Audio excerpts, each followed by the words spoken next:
সুপ্রিয় দর্শক, আপনারা দেখছেন এসপিএন বাংলা টিভি।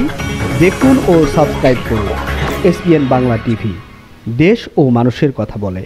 সময়ে নারী ও শিশু নির্যাতনের ঘটনা প্রায় 2000টি ছাড়িয়েছে। এর মধ্যে 47টি ধর্ষণের ঘটনা, 29টি শিশু ধর্ষণ, 18টি গণধর্ষণ, 8টি ধর্ষণের পর হত্যা এবং 7টি আত্মহত্যা ঘটনা গণমাধ্যমে উঠে এসেছে। তবে এই সংখ্যা শুধুমাত্র রিপোর্টের অনুযায়ী তথ্য। এর বাইরেও কিন্তু বহু ঘটনা রয়েছে যা নোংরা কথা, সামাজিক লজ্জা ও ভয়ের কারণে প্রতিবাদ করা হয়নি। এই সহিংসতার পিছনে কিছু কারণ রয়েছে বলে আমরা মনে করছি, যেমন সমাজে পুরুষতান্ত্রিক মনোভাব, আইন প্রয়োগের দুর্বলতা, বিচার প্রক্রিয়ার দীর্ঘসূত্রতা, সচেতনতার অভাব, অপরাধীর শাস্তির অভাব, পারিবারিক শিক্ষার অভাব, শিক্ষা ব্যবস্থা দুর্বলতা, মাদকাসক্তি ও আসক্তি সংস্কার অপরাধ, ভয়ের সংস্কৃতি যেখানে ভুক্তভোগী নারীরা পারিবারিক চাপ এবং সমাজের অবজ্ঞার ভয়ে প্রতিবাদ করতে পারে না, যৌতুকের প্রভাব ইত্যাদি। এমন অবস্থায় এই সহিংসতা কমানোর জন্য কিছু সুপারিশ আমাদের পক্ষ থেকে আমরা তুলে ধরছি। সেটি হলো আইন প্রয়োগের ক্ষেত্রে শক্তিশালী পদক্ষেপ, দ্রুত বিচার এবং সহিংসতার শিকার নারীদের জন্য বিশেষ সহায়তা প্রদান করা, সচেতনতা বৃদ্ধি, স্কুল, কলেজ, কমিউনিটি পর্যায়ে সচেতন কার্যক্রম চালানো, যাতে নারীরা ও শিশুরা সহিংসতার শিকার হওয়ার পর জানতে পারে কিভাবে সাহায্য পেতে পারে। মিডিয়া এবং সামাজিক প্ল্যাটফর্মের মাধ্যমে প্রচারণা, নারী ও শিশু প্রতি সহিংসতার বন্ধে মিডিয়ার ভূমিকা বাড়ানো, বিশেষ আইনগত সহায়তা কেন্দ্র তৈরি যেখানে নারী শিশুদের জন্য দ্রুত আইনি সেবা এবং মানসিক সহায়তা পাওয়া যাবে।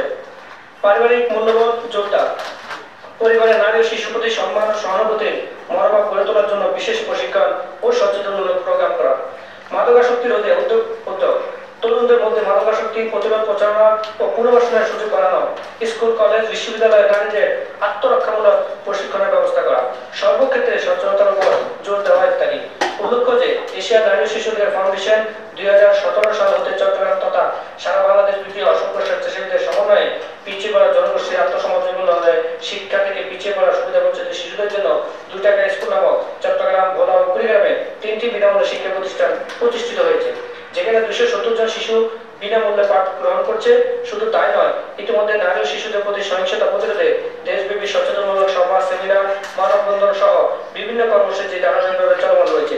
তবে আমরা মনে করি এই সমস্যাগুলো মোকাবেলায় আপনারা দেশের সিদ্ধান্ত গ্রহণকারী নেতৃত্ব, আপনাদের সকল সমর্থন এবং সহযোগিতার মাধ্যমে আরো ব্যাপকভাবে এই সমস্যার সমাধান এগিয়ে আসা সম্ভব। সম্মানিত অংশগ্রহণকারীগণ, আমাদের সবার ঐক্যবদ্ধ প্রচেষ্টা ছাড়া এই সমস্যার সমাধান সম্ভব নয়। সুতরাং আজকের এই আলোচনা সভা যেন শুধু কথা বলার মাধ্যমে না হয়ে বরং নারী প্রতি সহিংসতা প্রতিরোধে কার্যকরী গুরুত্ব গ্রহণ একটি মঞ্চ হয়ে ওঠে।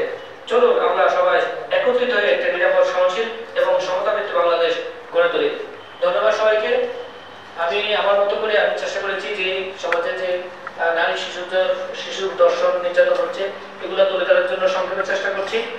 আজকে এখানে যারা উপস্থিত রয়েছেন, আমি শুরুতে বলেছি আমাদের মেসেজগুলো, আমাদের বার্তাগুলো, আমাদের কথাগুলো সরকার পর্যন্ত যা পৌঁছাবে না, কিন্তু আজকে আপনারা যাদেরকে আমরা এখানে এনেছি, আমি মনে করি যে বর্তমান এই সরকারের প্রতিনিধি, বর্তমান সরকারের প্রতিনিধির মাধ্যমেই আমরা যাদের কথা সরকার পর্যন্ত প্রমাণ করবে, সরকার পর্যন্ত পৌঁছাবে, এই ধরনের ব্যক্তি আমাদের মাঝে উপস্থিত হয়েছেন। আমরা আশা করবো আমাদের এই তৃণমূলের সংগঠকদের কথাগুলো আপনারা সরকারের কাছে তুলে দেবেন। আমরা বাংলাদেশে একটা নিরাপদ বাংলাদেশ চাই, সহিংসতা মুক্ত একটা বাংলাদেশ পাই, নিরাপদ বাংলাদেশ চাই যেখানে নারী শিশু নিরাপদ থাকবে, আমরা সকলে নিরাপদ থাকবো, শান্তিময় থাকবো। এটাই আমরা প্রত্যাশা করি। এই প্রত্যাশা রেখেই আজকে আমরা এই আলোচনা সাজিয়েছি। আমি এখন আলোচনা অংশগ্রহণ করার জন্য সবাইকে আমাদের আলোচনা অংশগ্রহণ করেছেন। আমি এই মধ্যে আলোচনা অংশগ্রহণ করার জন্য ইসলামিক দৃষ্টিতে নারী প্রতি যে সহিংসতা হচ্ছে এটা আসলে কিভাবে রোধ করা যায় ইসলামিক ভাবে, ইসলামও কিন্তু নারীদের প্রতি সহিংসতার বিরুদ্ধে বলা হয়েছে। তাহলে আমরা আমাদের স্বপ্ন বাস্তবায়ন করতে পারি। আমাদের স্বপ্নটা এটা সুবিধা বঞ্চিত মানুষের স্বপ্ন। আমরা চাই বাংলাদেশের মধ্যে ঢাকার রাজধানীর যে প্রাণকেন্দ্র, সবচেয়ে বিএপি এলাকা গুলশান বানানি, এই এলাকা অন্ততপক্ষে আমরা একটি সচেতন বিএপি যেমন এলাকার মানুষ যেন সচেতন হতে পারে, সেই জন্য আমরা কাজ করবো। এই কাজে করলে মনে হয় আমাদের সাথে থাকবেন, পাশে থাকবেন, এই আশা ব্যক্ত করে এবং ওনাকে